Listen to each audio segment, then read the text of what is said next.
Alright, here we are in Maya, and I've created a little scene. I've already gone ahead and laid out all the different kinds of lights that Maya has. If you were just going to create lights, and these are all the different lights that Maya have, but I've already created them. And I've got a few shapes and a little scene just to kind of show what each light does. And if you go ahead and open up the outliner, you can see that how I've put this set into one group and I've put the lights into another. So I'm just going to go ahead and go one by one. So I'll go ahead and hide these other lights and we'll start. So the point light, the first that I want to talk about, it's pretty simple to understand. It's just a light that emits light in all directions. So it's also referred to as an Omni Light, like an omnidirectional light. So if we go ahead and take a quick little render, I've already set it up with shadows, so you can kind of see how it works. Yeah, you can just see how the light and shadow are dependent on where this actual light is placed in the scene. So I put it in between these shapes, and that's where you're getting the shadow and the light. Actually, if I go ahead and go to render high quality, and then I press 7, yeah, you should see kind of like a little preview of how the light works. So this light is dependent on where in the scene it is and the position basically. So let me close that and go into their attribute editor. And each light has these basic attributes. So it has a type, and this is basically the kind of light it is, and it's already set to a point. Generally, you don't want to switch it because there's all kinds of connections that you could have that could get lost when you switch it between a point light to an area light or something. I generally just like to delete the light and create a new one rather than just kind of changing the light through here. Next, we have the color, which is you can change the color of the light. So I can add maybe orange or golden kind of light here. And the intensity is kind of how bright it is. So obviously this is set to 0. There's no light, and I can make it really blown out, or just kind of keep it around here. It illuminates by default. Now this option is kind of an advanced option. It basically means that by default everything in the scene will be lit by this light. So if I were to create a new object, so let's go ahead and create a polygon cube. By default, this cube is being lit by this light. So if I were to turn this illuminates by default off, it's gonna kind of break all those connections, and now nothing is being lit by the light. And now I have to manually go ahead and light link what I want this light to emit light on. So by default, it's already set on. So and we'll get into more of that once we start to do some light linking. We'll want to turn that off and kind of do our own manual lighting. All right, next, Emit Diffuse. Now, in the viewport, you won't be able to see the effect that these have, Emit Diffuse, Emit Specular. But if we were to take a quick render, let me just take a quick render to kind of show the effect.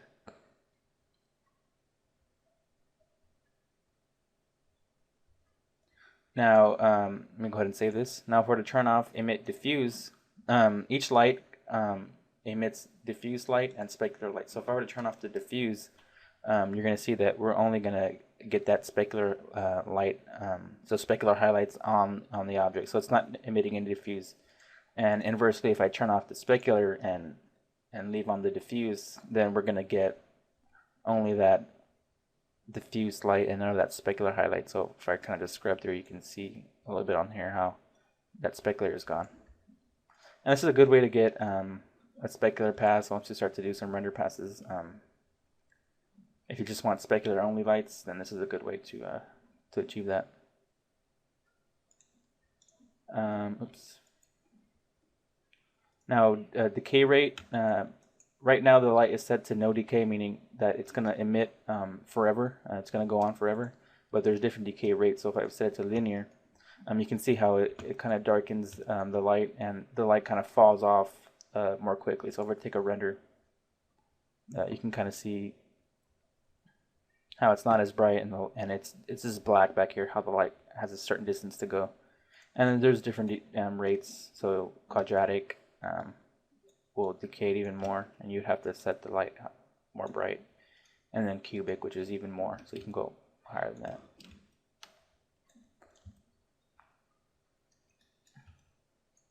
that. Light effects, and these are just different effects that this light has, like a light fog. Like it can emit fog from this light.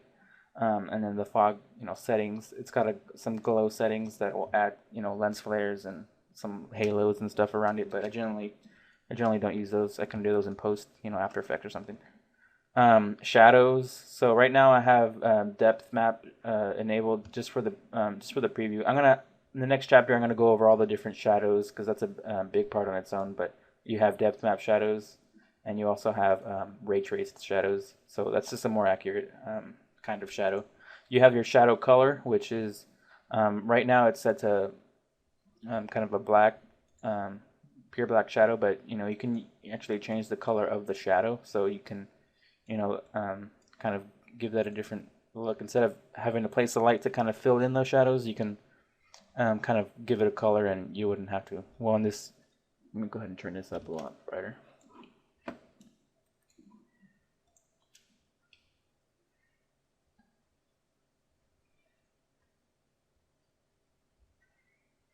So you can kind of see a little bit of that blue color that I put in there, and this is a good way to kind of fill in those shadows without having to place extra lights in your scene. So let me go ahead and just hide that light, and we'll go ahead and turn on the next one, which is the directional light. And you're right away going to see how this light works. It emits light and in parallel rays, so it's coming from infinity. So it doesn't matter where I place this, you know, icon. It's only dependent on the angle. So you can see how it works kind of like a sunlight. So this is a good light to use for sun or moonlight because those light sources are so far away that the rays that actually hit Earth are almost parallel. So this is a good light to replicate that. And it's got similar attributes. You know, you got your color, so you can go ahead and add you know, a little bit of orange or something. Emit specular diffuse default, same thing, same shadow attributes, which I'm going to get to in a little bit.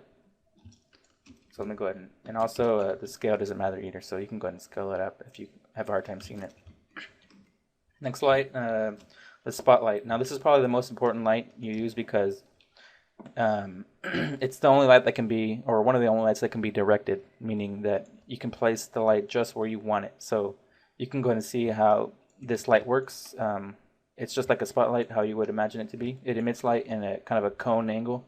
So even if I scale this up, it's not going to affect it, but you can see how that light works. Now this light has special attributes, you know, cone angle, so you can actually adjust how wide that cone is, that area in which the light affects. The penumbra angle, which is kind of the edge softness, so you can affect that edge. And then you have your drop off, which is just kind of like your overall softness, interior softening. So this is a good light for getting kind of directing and giving you a lot of control over what you want to be lit. Now this light also has, well, all lights have a special tool right here called the Use Manipulator tool. So if you click this, you can kind of direct exactly where you want this light to affect. So you can have some control over exactly what you want to be lit. And the shadows are the same, the effects are the same. And I'm going to get into that in the next chapter. So let me go and hide this. Area light. Now area light is it's basically what it sounds like. It emits light from an area. So instead of like the point light emitting from an infinitely small point, this actually emits light from this area. So this is affected by scale. So as I kind of scale this out and up, it's going to give you a little bit more light. This is a good light to use if you want to simulate some soft shadows. So you can have kind of like a light box where you can have some real soft shadows. This is a good light, but you generally want to use ray trace shadows, which I'll get into in the next chapter. But it's just it's a more expensive light to use because it's more physically accurate.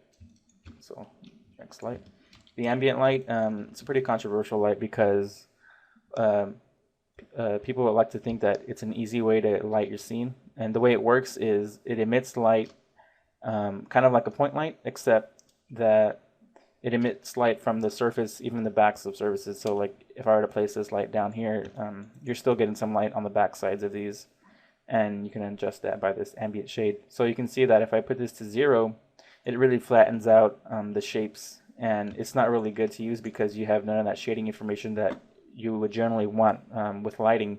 You can't really sculpt a form or anything. It kind of just flattens everything out. And if I were to put this to 1, it basically acts as a point light. So you might as well just use a point light because you have a little bit more option and a little bit more control with that. and by default it's set to somewhere in the middle, which is, you know, it's still not very good. I'm not going to say never use it, but for the most part, you don't want to use it because it kind of takes away all that shading information that you want. Unless you're going for a cartoony look where you just want your textures to pop out and no shading, then you might want to use this light. But for the most part, and the stuff that we're going to be doing, we're probably going to stay away from the ambient light. And then the volume light is a pretty nice light because you can see that it's emitting light, but this is really it's not right. The viewport isn't showing right. If I were to render, you're going to see that there's you can see that it's not emitting any light. Well, it is, but it's because how the volume light works is you need to have whatever you want to be lit inside this object. So we can go ahead and scale this up and move it, let's say, around these objects. And then now you should be able to see some light because it affects what's inside that volume. And that gives us a lot of control over what we want to be lit and what we don't want to be lit. We could even, you know, scale it in one direction, so we can have, you know, just like a slice of light. Let's go and take a quick render. Yeah, so you can see how much control you get over with this light, and it's pretty nice. And this one has its own special attributes as well.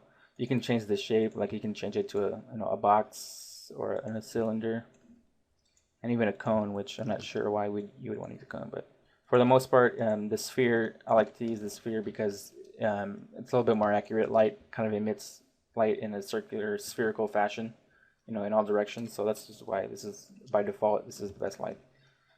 Color range. This light gives you a lot of control over. Let me go ahead and take a quick render, and I'll show you how this works.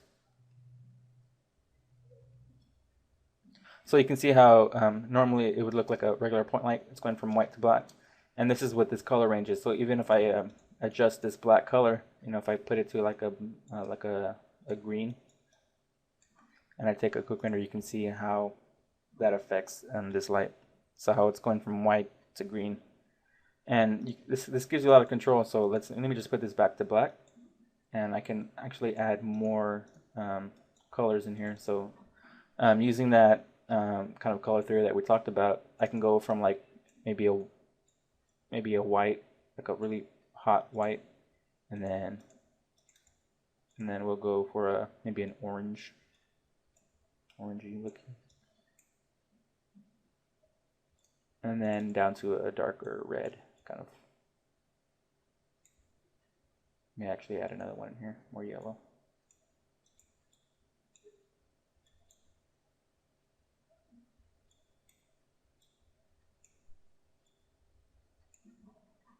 And if we take a render, you can see how we get this nice kind of color gradation. And let me just kind of move this over a little bit.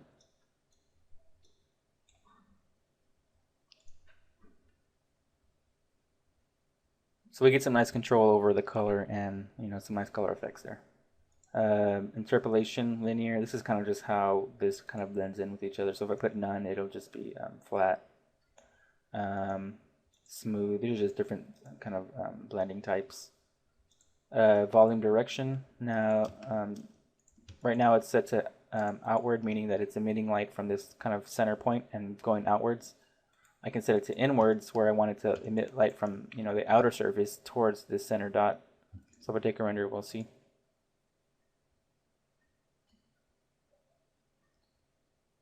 And you can see how the light is coming from outwards, and then it's going inwards, so it's emitting the outsides of these objects. So, you know, you may need that option, and then also a down axis option, meaning that it's going to emit light only inside the surface or inside this volume, but in a downward fashion, so only the tops of objects will be lit. So but outward is generally the option you want to use. So outward is generally the best option to use. Arc, you can kind of like open up this volume, and let's say you just want to light half, like maybe the edge of a room, like a wall or something. Then you can use this option, and you're going to see that how it only affects, you know, or depending on the angle, where just in that area you want. But again, I just like to keep that all the way open or all the way closed. And then you just got several different options you can use for these things. So yeah, that's basically all the different kinds of light types. In the next chapter, I'm going to go over shadows and the different kinds of shadows to use and all their properties. All right.